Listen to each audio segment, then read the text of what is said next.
Obrigado, presidente.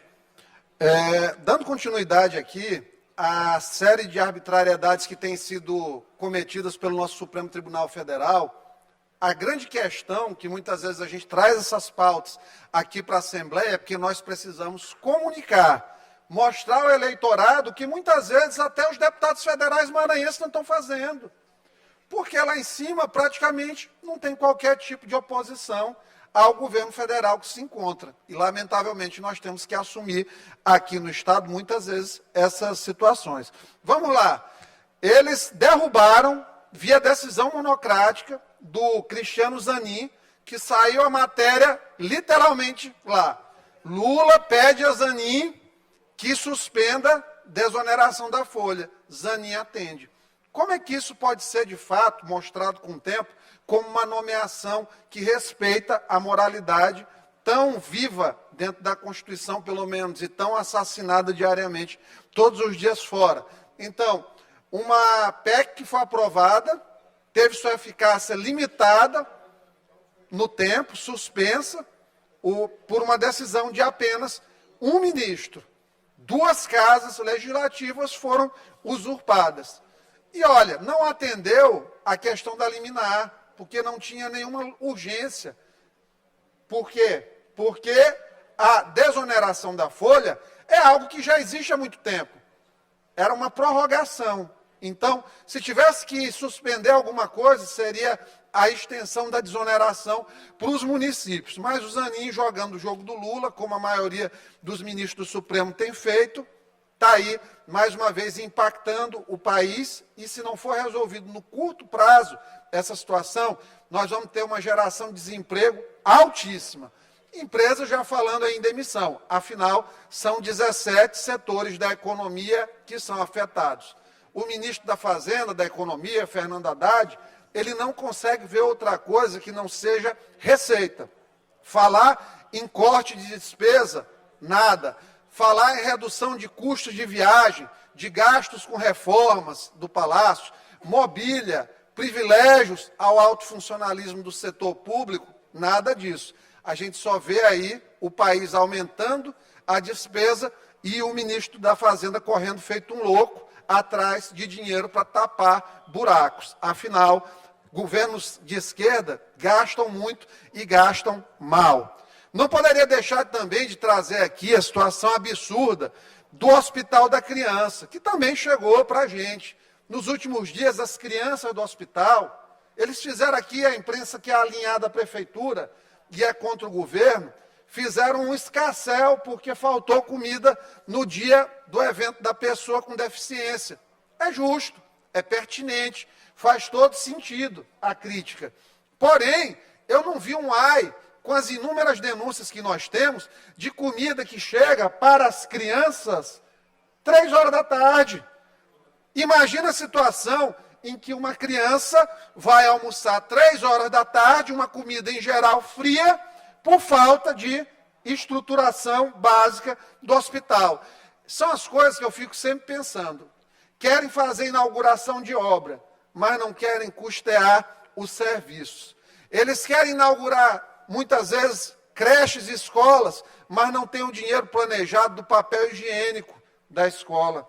E isso acontece em todos os níveis. Por quê? Porque aqui no Maranhão nós temos uma cultura de péssimos administradores. Essa é a grande verdade. Não adianta eu ficar fazendo reforma de um monte de coisas se eu não consigo conservar. Da mesma forma que eu estou aqui dizendo, olha, esse absurdo aqui da prefeitura, nós temos que dar atenção aqui ao Parque do Rangedor também, que precisa de conservação. Então, não é uma crítica seletiva, é uma crítica pela coisa que é correta e que precisa de atenção, e não é para perseguir quem quer que seja. Mas, para mim, uma criança ficar até 3 horas da tarde sem um almoço é uma coisa inaceitável. Eu não queria ser pai num momento desse. Meu filho precisando de reposição aí de nutrientes, vitamina, proteína para se recuperar, está com fome num hospital, gente. Parece a situação do Socorrão em 2012, quando Castelo saiu e entregou um hospital que não tinha comida. Aí vai lindo e maravilhoso o prefeito para a televisão entregamos uma obra-prima de hospital e não coloca lá para funcionar a cozinha.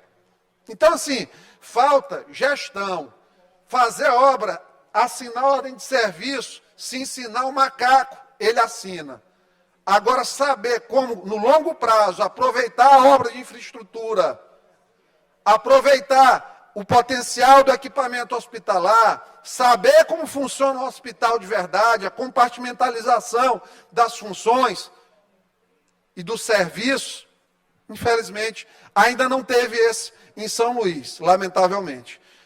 Falei de Hospital da Criança, ontem à noite chegou uma outra denúncia, que eu peço aí que seja apurada pelo secretário estadual de saúde. Tem uma casa de idosos no Monte Castelo, ali é o Bacelar Viana. Essa casa é mantida com recursos do Instituto, que faz a gestão do CAPS 3, do Bacelar Viana. É do governo do estado. Eles pagam essa casa. Lá temos algumas cuidadoras. Está tendo denúncia de maus tratos dessas supostas cuidadoras em relação aos idosos. Banho frio, 5 horas da manhã, num idoso. Idoso que está com pneumonia dentro da casa e que deveria estar no hospital. Quem são esses idosos? São os idosos normalmente com pacientes de saúde psiquiátrica, saúde mental, que a família não quer acolher e o Estado banca. Mas, ao mesmo tempo que a gente banca, precisa monitorar o cuidado dessas pessoas, porque é muita crueldade.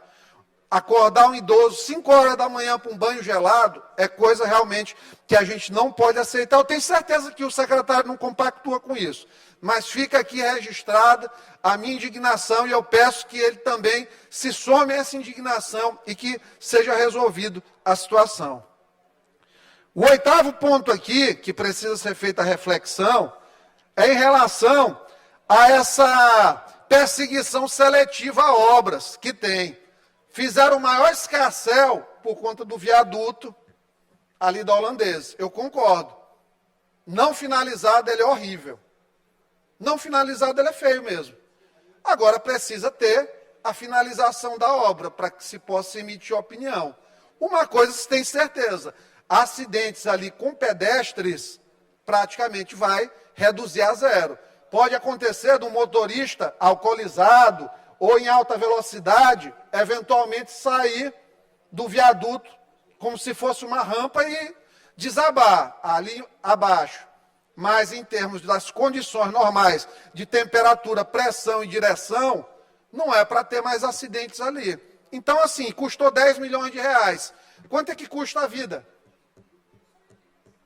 Eu fico pensando, porque assim, uma ampola do Zolgensma, que é aquele medicamento para atrofia medular espinhal, ele custa isso aí, 10 milhões de reais, para salvar uma vida. Um viaduto se salva uma vida, não já igualou? Quando o viaduto salva 2 vidas, ele salvou por 5 milhões de reais. Quando ele salva 3 que morreriam, 3.333.000. Quando salva 4, 2 milhões e meio. Quando salva 10, 1 milhão. Quando salva 20, 500 mil. Ele não já se pagou? Então, assim, teve uma má vontade gigantesca, mas não estão vendo o que há por trás também, em relação a salvar vidas. Aí, quando vem a obra da prefeitura, a prefeitura pode fazer a macacada que for no trânsito de São Luís, que agora tem que esperar finalizar. Reclamaram que tiraram a visão daquele ponto da praia. Esse trapézio que o Braide fez na rotatória, sabe o que ele fez? Ele matou vários comerciantes ali na região, com aquela alteração do fluxo na via. Colocou para quem vai fazer o contorno, perdeu aquela visão bonita ali que tinha da rotatória, de desenvolvimento, de chegar mais alto. Jogou um paredão de terra e de mato atrás. Eu não estou vendo ninguém aí criticando. Chamaram o outro de bacabeirinha, podiam chamar esse de burreirinha, porque, de certa forma, o negócio não foi muito inteligente lá, aparentemente, mas assim, para criticar o trânsito, eu só vou subir se ao final da obra tiver entregue e não estiver funcionando. Hoje não está funcionando. Pode ser que amanhã venha funcionar. E eu seja convencido a mudar de opinião. Não tem nenhum problema, não. JK dizia sempre que mudo de opinião, sim. Não tem compromisso com erro. Se fosse para ter compromisso com erro, eu tinha ficado no PT. Mas errar é humano. Permanecer é goiano, como diria o Guga Noblar aí, recentemente num vídeo viral que ganhou as redes Brasil afora. Olha, coloca por favor essa imagem. Em relação a obras, eu continuo tratando de obras municipais. Vamos lá. Isso aqui é na Cidade Operária, Rua 201. Foi feita essa rua na Cidade Operária. Sudoeste, desce da feira a água, e é isso aí, ó. Tem água entrando dentro da casa das pessoas, acabando com os móveis, inclusive. E o patrimônio de quem tem pouco, gente. Então, assim, vamos lá.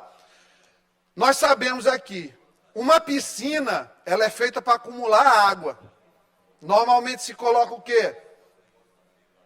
Revestimento, argamassa, ela tem que manter a água, mas até a piscina tem que ter drenagem. Se uma piscina que é feita para acumular água tem que ter drenagem, uma rua que é feita para circular pessoas em todas as condições, não se faz rua apenas para dia de sol, se faz rua para dia de sol e de chuva, ela tem que ter aqui uma drenagem.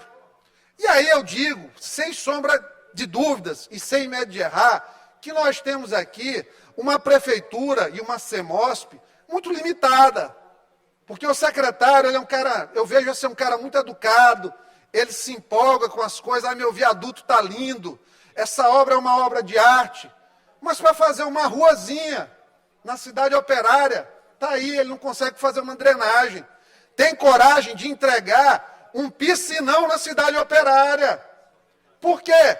Porque falta compromisso com o rigor técnico. Isso aqui é tipo assim, eu vou receber uma pessoa, eu limpo a entrada da minha casa, mas a sujeira eu joguei todinha no porão. A sujeira está lá.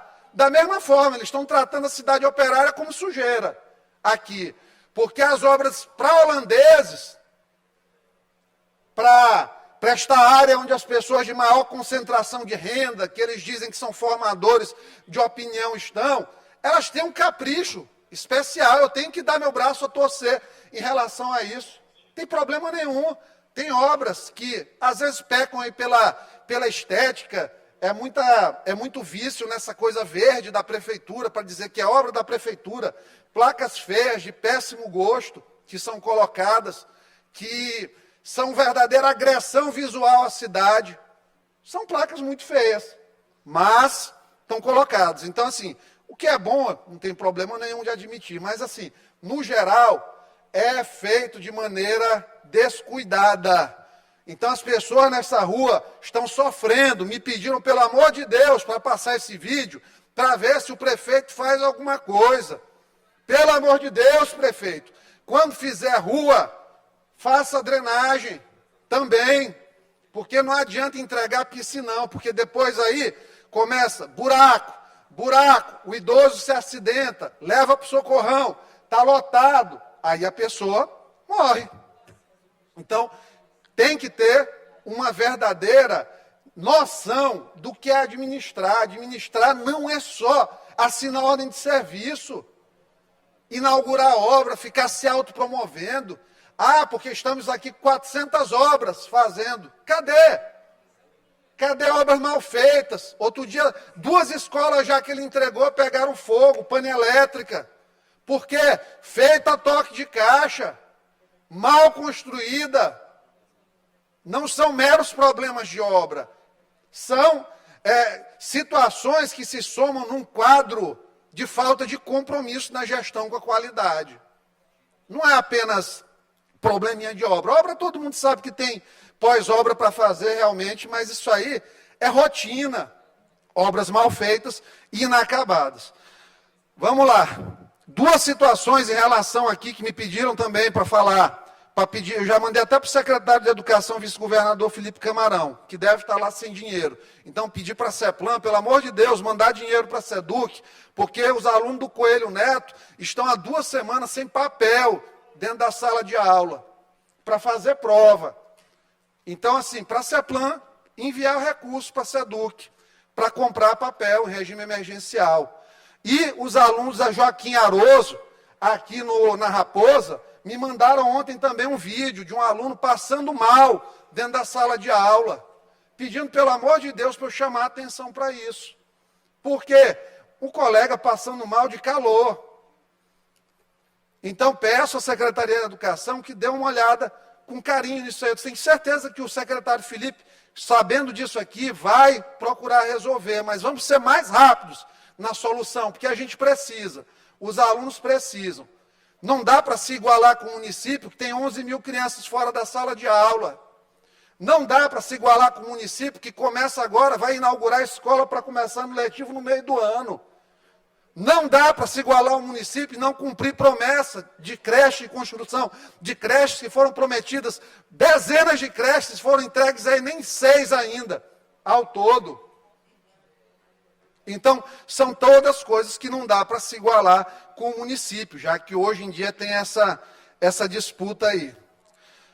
Fazer aqui uma reflexão já, quase no final do pronunciamento, em relação ao ocorrido no domingo, lá na cidade de Bacabal. Cidade de Bacabal, com esse problema de delegacia, não ter funcionário muitas vezes, o que acontece? A PM soltou uma pessoa que tentou assassinar outra pessoa e entregou com um cara dizendo que ia continuar tentando matar o outro. Ou seja, nós estamos, em alguns lugares, vivendo a completa ausência do poder público e da lei. Isso são coisas que a gente tem que refletir. O Piauí, aqui do lado, está descolando há alguns anos, depois que o Flávio foi governador, descolou ainda mais, porque foi só propaganda, passou 8 anos dizendo aí que era o melhor governador do Brasil, porque pagou uma matéria no G1. 8 anos. Você não viu melhoria de índice nenhum do melhor governador do Brasil, com todo respeito. Até porque eu evito hoje em dia falar o nome dele, que ele não está mais na política, mas a reflexão do para trás precisa, porque o preciosismo histórico é sagrado nesse momento aqui, para a gente entender aonde chegamos e por que aqui estamos. Então, desmontou a Polícia Civil, eu vejo boa intenção do governo em reverter isso aí, mas precisa ser mais rápido. Nós chegamos a um ponto, deputado J. Pinto, do governo do Estado, ter uma delegacia em que um PM seu tenha que soltar para a imprensa captar essas imagens ainda com agravante. Uma pessoa que está dizendo que dali vai tentar novamente matar, executar sua vendetta, é uma coisa muito grave. Então, fica essa necessidade aí de melhorar esse fluxo de agentes dentro das delegacias de polícia. Tem que ter gente para receber esse pessoal. Nós não podemos baixar as calças para a criminalidade de forma alguma. Como é que um chefe de facção não se sente num momento desse? Sabendo aí da possibilidade de uma impunidade. Não tem ninguém na delegacia. Momento de cometer crime agora. Passou o flagrante. Um bandido que seria pego de uma forma, talvez consiga fugir. Então nós estamos abrindo nossas asas demais para a criminalidade. E por último, para finalizar, dos 12 pontos, 13 pontos, 14 pontos levantados hoje aqui nessa sessão, até porque não vai ter sessão na quinta, então precisava trazer tudo isso aí para as pessoas que nos procuram diariamente, porque o mandato, graças a Deus, tem respaldo junto à população. Em relação à ação que nós entramos aqui contra a Casa Legislativa, e não contra a pessoa de quem quer que seja, pedindo a anulação de todos os títulos que foram concedidos pela Casa e não respeitaram a regra dos 10 anos. A regra que só valeu para o Bolsonaro tem que valer para todo mundo. Então nós entramos na Justiça pedindo a anulação de todos os que não respeitaram os 10 anos. Isso é lutar pela moralidade administrativa e não pela perseguição seletiva de adversários políticos. Fazer política não é feita com ódio, como o pessoal da esquerda fala e diz que nós da direita que agimos com ódio. O amor deles é estranho. O amor deles libera um homem do partido e não libera uma mulher. O amor deles condena Israel, mas bate foto com Maduro. Estranhos tempos de amor, esses da esquerda. Eram essas palavras, muito obrigado.